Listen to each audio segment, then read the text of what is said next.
कायदा और सुव्यवस्था की जो चीज़ें हैं वो हो सकती है।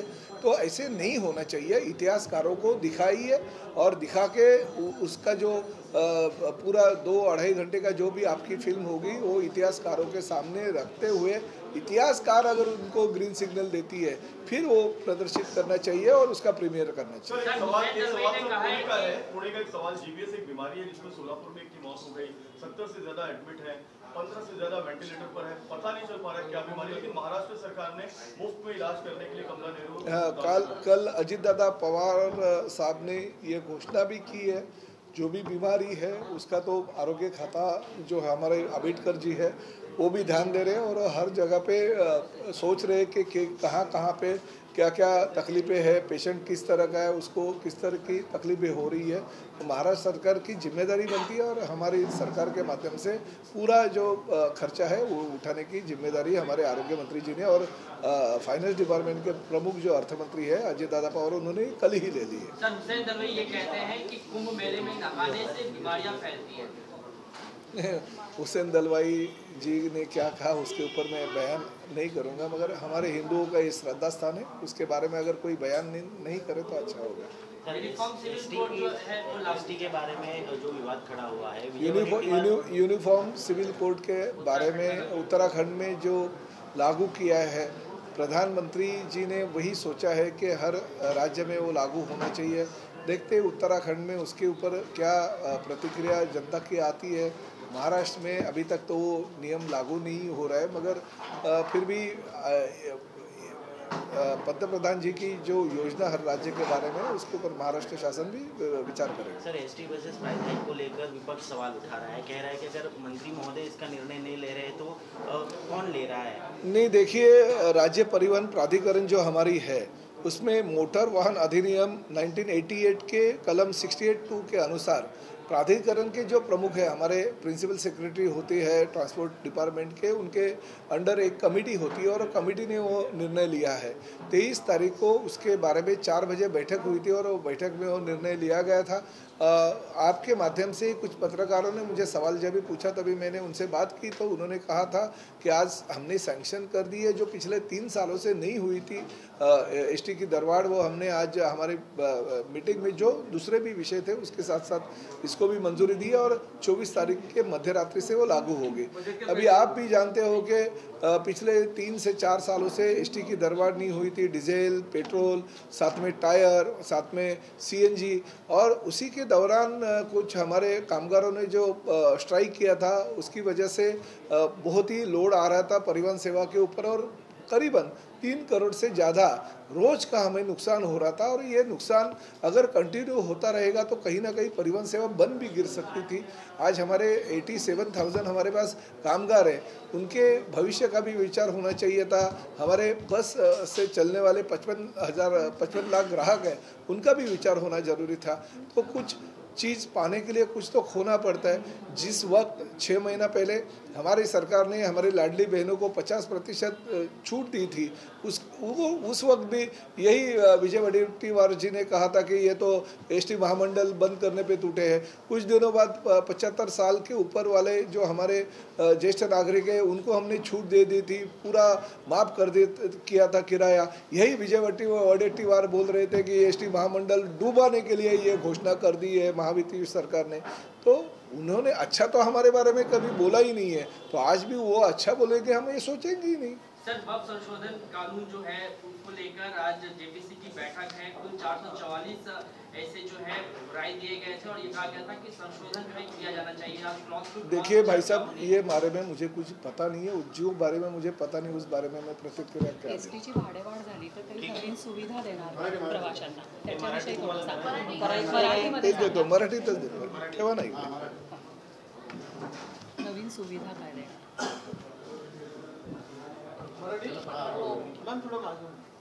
सर महत्त्वाचा प्रश्न, एक मोठ्या निर्णयाला मंजुरी देण्यात आलेली आहे एसटीसाठी भविष्यासाठी महत्त्वाचा निर्णय काय सांगतात? राज्याचे अर्थमंत्री आदरणीय अजितदादा पवार यांचं मी मनापासून अभिनंदन करतो आणि आभार व्यक्त करतो की 25 तारखेच्या मध्यरात्रीपासून एसटीची भाडेवाढ प्राधिकरणाच्या बैठकीमध्ये झालेली आहे। मोटर वाहन अधिनियम 1988च्या कलम 68(2) मधील तरतुदीनुसार राज्य प्राधिकरणाला ती अधिकार प्रदान केलेले आहेत आणि त्यानुसार 23 तारखेला झालेल्या बैठकीमध्ये सायंकाळी 4 वाजता ती बैठक झाली होती. संजय सेठी जे त्या विभागाचे प्रधान सचिव आहेत त्यांच्या अध्यक्षतेखाली झालेल्या बैठकीमध्ये इतर विषयांबरोबर एसटी दरवाढ म्हणजे 14.95% ही एसटीची दरवाढ करण्यात आली आणि 25 तारखेला मध्यरात्रीपासून ती लागू करण्यात आली. प्रामुख्यानं गेल्या 3 ते 4 वर्षापासून ही दरवाढ झाली नव्हती, परंतु त्या दरम्यान डिझेलचे वाढलेले दर, पेट्रोलचे वाढलेले दर, टायरचे वाढलेले दर, CNGचे वाढलेले दर आणि त्याचबरोबर एस टी जुन्या झाल्या असल्या कारणामुळे त्या एस टीला मेंटेनन्सचा जो खर्च आहे तो सातत्याने येत होता. एस टी कामगारांचे आंदोलनं झाले होते आणि त्या आंदोलनामध्ये काही पगारवाढीचे निर्णय सरकारनं घेतले होते. ती पगारवाढ झाली होती, त्यामुळे 3 कोटीपेक्षा जास्त खर्च हा एस टी महामंडळावर अधिक लादला गेला होता आणि त्यामुळे एस टी महामंडळात 3 कोटीची तूट दर रोज येत होती, म्हणजे महिन्याला जवळजवळ 90 कोटीपेक्षा जास्त.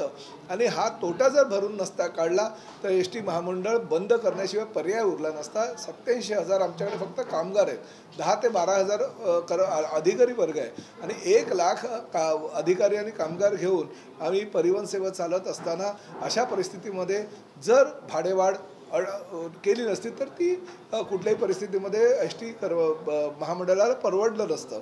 त्यामुळे ही भाडेवाढ केलेली आहे. परंतु त्याचबरोबर मी अजितदादा पवार यांचं मनापासून आभार व्यक्त करतो की दर वर्षाला 5,000 यानुसार 25,000 बसेस 5 वर्षामध्ये घेण्याचा जो प्रस्ताव होता माझा, तो प्रस्तावाला त्यांनी तत्वतः आज मान्यता दिली. आज अर्थमंत्री म्हणून त्यांच्या डिपार्टमेंटच्या सगळ्या सचिवांना सुद्धा त्यांनी सांगितलं की याचा प्रस्ताव मान्य करायला हरकत नसावा. सकारात्मक प्रतिसाद त्यांनी दिला आणि आम्ही तो प्रस्ताव ताबडतोब आजच्या आजच अर्थ खात्याकडे देतोय आणि 25,000 बसेस आम्हाला 5 वर्षामध्ये मिळाल्यानंतर आत्ता ज्या 14,300 बसेस आहेत त्यापैकी काही बसेस ह्या स्क्रॅपमध्ये टाकून अंदाजे आम्हाला 5 वर्षानंतर 30,000 बसेस ज्या आहेत तळागाळातल्या सर्वसामान्य प्रवाशांना म्हणजे गाव तिथे एस टी ही जी आमची संकल्पना आहे ती उतरवण्यास आम्हाला हातभार लागेल. त्यामुळे अजितदादांचे मनापासून आभार.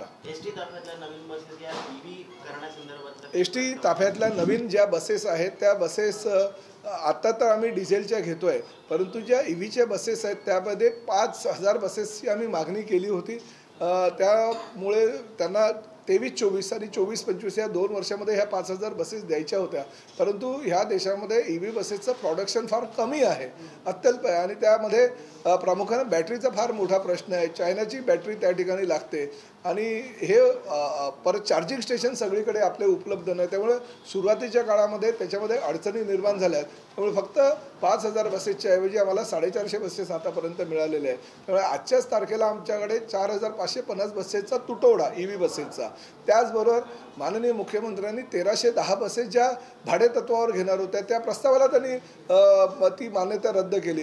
त्यामुळे मोठ्या प्रमाणात बसेसचा तुटवडा असल्याकारणानं हा निर्णय आम्हाला घ्यावा लागला आणि त्या निर्णयाला आज अजितदादा पवारांनी मान्यता दिली. छावा संदर्भात एक महत्त्वाचा प्रश्न आहे की छावा चित्रपटासंदर्भामध्ये जी काही एकूणच चर्चा सुरू होती त्यामध्ये आज ते दिग्दर्शकांनी सांगितले की आम्ही तो सीन डिलीट करतो. तुम्ही देखील अनेक एकदम चित्रपटात निर्माते होतात, काय वाटतं? नाही, बिलकुल नाही. जसं त्या चित्रपटामध्ये चित्रीकरण झालं किंवा मी जो ट्रिझर बघितला त्यामध्ये ज्या पद्धतीनं संभाजीराजेंना नाचवताना दाखवलं, येसूबाईंना नाचवताना दाखवलं, फार दुर्दैवाची गोष्ट आहे. एखाद्या चित्रपटाच्या निर्मात्याने किंवा दिग्दर्शकाने स्वतःच्या वैयक्तिक स्वार्थासाठी किंवा आर्थिक लाभासाठी जर चित्रपटाची निर्मिती केली असेल, तेही पौराणिक आणि ऐतिहासिक चित्रपटाची निर्मिती करताना इतिहास तज्ज्ञांना विश्वासात न घेता जर अशा प्रकारे निर्मिती केली असेल तर आमचं छत्रपती संभाजीराजे, छत्रपती शिवाजीराजे हे आमचं आराध्य दैवत आहे. महाराष्ट्रातील जनता हे कदापि होऊ देणार नाही. आणि मी तर माझं असं म्हणणं आहे, तुम्ही इतिहास तज्ज्ञांना घेऊन प्रीमियरला त्यांची मान्यता असेल तर मग आम्ही प्रदर्शित करू असं काय म्हणताय? प्रीमियर करण्यापूर्वीच चित्रपटातले हे जे सीन आहेत ते आमच्या भावना दुखावतील असे तुम्ही सीन काढून टाका, इतिहास तज्ज्ञांना दाखवा आणि त्या इतिहास तज्ज्ञांची मान्यता मिळाल्यानंतरच तो चित्रपट प्रदर्शित करा. तुम्ही जी एसटीची भाडेवाढ केली, दरवाढ केली, त्या संदर्भामध्ये तुमचं कालचं वक्तव्य होतं की मला न सांगता भाडेवाढ झालेली आहे, तर नेमकं काय त्यामध्ये? आणि नाही बघा, मला न सांगता असं नाही, आम्हाला सांगायची गरजच नसेल. याचं कारण असं आहे की प्राधिकरण जे आहे, राज्य परिवहन प्राधिकरण STC त्याला म्हणतात, स्टेट ट्रान्सपोर्ट डिपार्टमेंट, मोटर वाहन अधिनियम 1988च्या कलम 68(2) मधील तरतुदीनुसार राज्य प्राधिकरणाची स्थापना केलेली आहे. आणि ते स्थापना केल्यानंतर परिवहनचे जे प्रधान सचिव असतात ते अध्यक्ष असतात आणि त्यांच्या खालच्या कमिटीला हे भाडेवाढीचे अधिकार प्रदान केलेले असतात. 23 तारखेला सायंकाळी 4 वाजता ही भाडेवाढ त्यांनी केली होती. परंतु त्याचा GR निघण्यापूर्वीच तुमच्यासारख्या काही पत्रकारांना माहिती कळल्यानंतर त्यांनी मला फोन केला. तोपर्यंत मलाही माहिती नव्हती, म्हणून मी त्यांच्याशी चर्चा केली असता त्यांनी असा निर्णय होऊन 25 तारखेला मध्यरात्रीपासून हा निर्णय आम्ही अंमलात आणू असं मला सांगितल्यानंतर मी त्यांना, कारण ते अधिकार त्यांचे आहेत आणि त्यामुळे त्यांनी ते निर्णय घेतलेले आहेत. परंतु शेवटी ह्या खात्याचा मंत्री म्हणून मी ती जबाबदारी स्वीकारलेली आहे. काही जर चांगले निर्णय जे आहेत ते भविष्याने संस्था ही चालवावी, पुढे न्यावी, अशासाठी जर काही असे कटू निर्णय जरी सरकारला घ्यावे लागले तरी ते निर्णय घेण्याची आमची तयारी. आणि शेवटी संस्था जगवायची आहे. संस्था जगवण्यासाठी काही असे निर्णय भविष्यामध्ये सुद्धा आम्हाला घ्यावे लागणार आहेत. परंतु आम्ही सुविधा पण त्याच माध्यमातून जास्तीत जास्त देण्याचा प्रयत्न प्रवाशांना आम्ही करतो. आणि त्याचंच एक उदाहरण म्हणून दर वर्षाला 5,000 नवीन बसेस आम्ही घेण्याचा आज निर्णय घेतलेला आहे. त्याला अर्थ खात्यानं तत्वतः मंजुरीसुद्धा दिलेली आहे. त्यामुळे आमच्या ताफ्यामध्ये पुढल्या 5 वर्षामध्ये 25,000 बसेस ह्या शासनाच्या येणार आहे.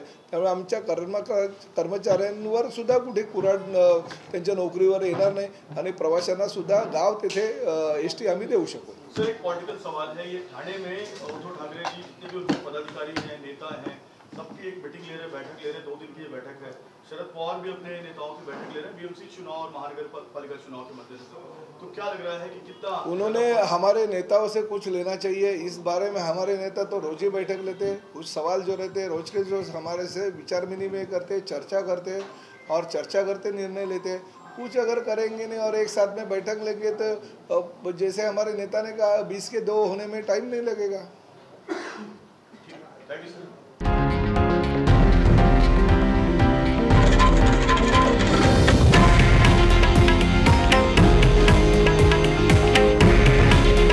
हे आहे देशातील नंबर 1 न्यूज नेटवर्क आणि आपण पाहत आहात TV9 मराठी.